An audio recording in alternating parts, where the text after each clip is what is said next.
Ultimate Adventure is truly on every hardcore off-roader's bucket list. It's one of those trips that basically combines the best of adventure travel with some of the most amazing four-wheeling that you'll ever see, and then it wraps it all around a lot of really cool, sort of either historical stuff or just stuff that you get to see.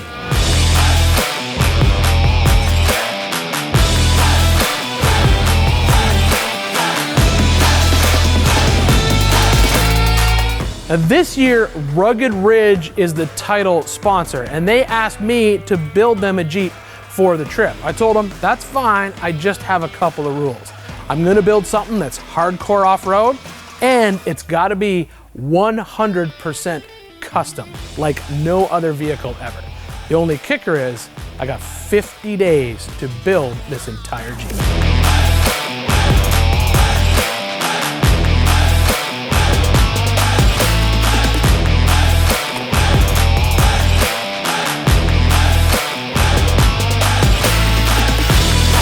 We'll put it up in the air now, drain some coolant out of it, and we'll do some underside stuff.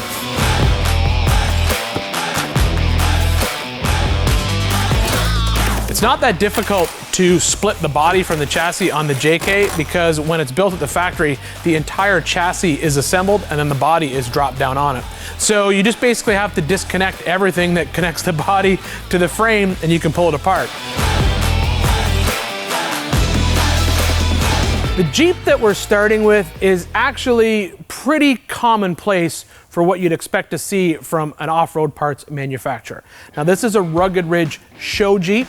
It's a 2013 Jeep JK that they literally just had sitting at their shop. It has all of their parts on it that you'd expect to see at a Jeep that comes from a company like that. It's got their bumpers, it's got a snorkel, it's got their wheels, it's got a lift kit. It's got basically the entire Rugged Ridge catalog thrown at this Jeep. They used this vehicle for a bunch of things. They used it in booths at trade shows. They used it for photographs inside their catalogs. And they also used it to test fit parts, which is why there has been so many parts put on this Jeep. Now, I could have just left it alone, maybe, gone through the axles, played around a little bit, and then hit the trail. But that's not my style. In my shop, every vehicle has to be a one of one. And that means that in order for this Jeep to be cool, the first step is going to be to cut it in half and start from there.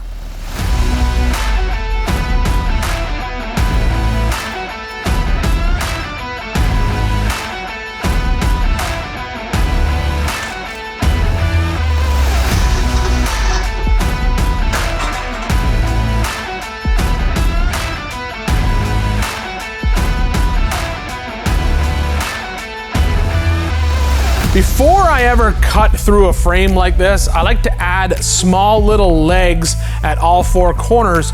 That way I ensure that it stays at the proper height once it's cut.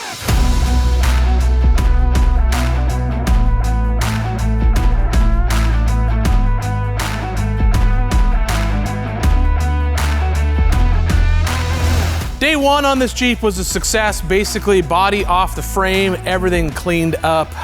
Removing these Jeep bodies is super simple. So just removing it as an assembly went perfectly well. And now I've got the frame cut in half and the wheelbase stretch. But before I determine exactly how much of a wheelbase stretch I'm gonna do on this, I need to actually chop up some of the body for the changes that we're gonna make to it. So that is what's next.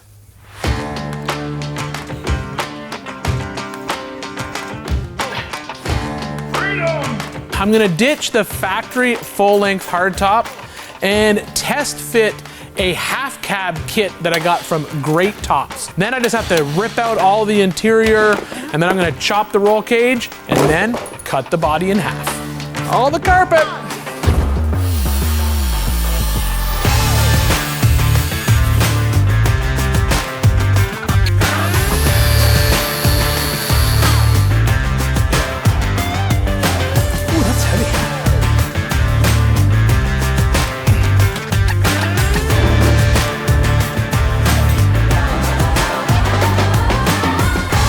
Go.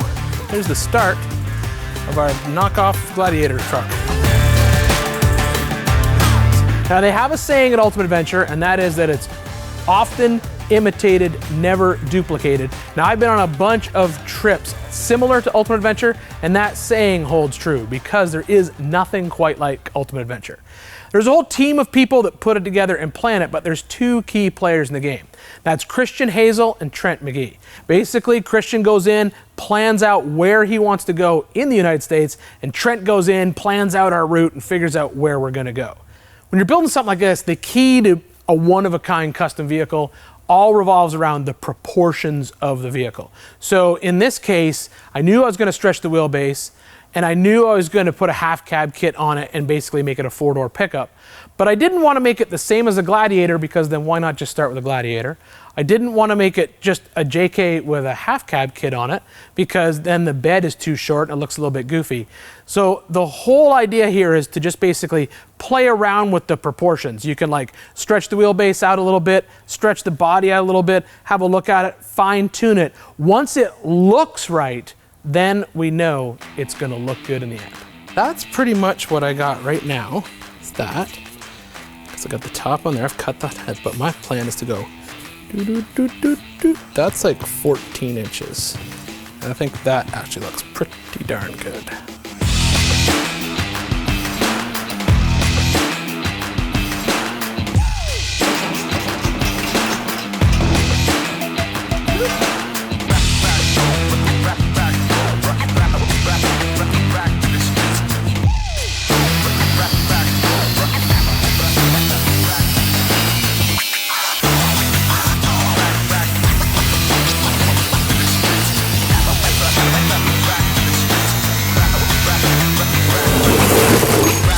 Good call, Ian. 2 pieces.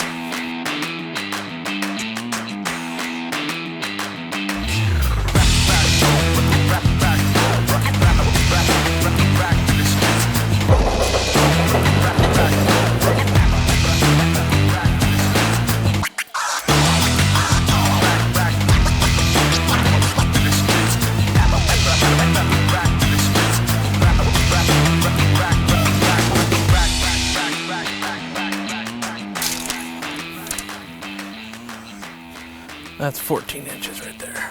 That's perfect. 14's perfect.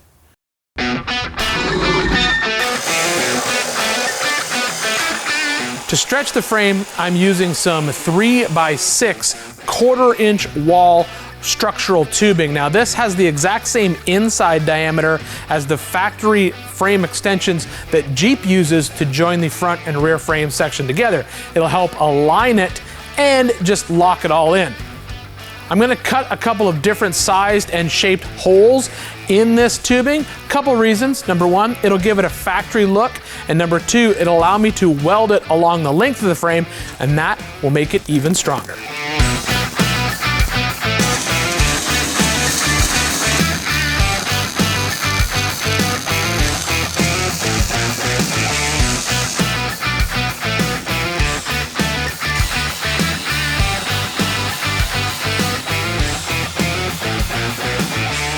I've been on this Jeep now for basically 1 week, so I've burned almost 7 of my 50 days, and I've made a ton of headway.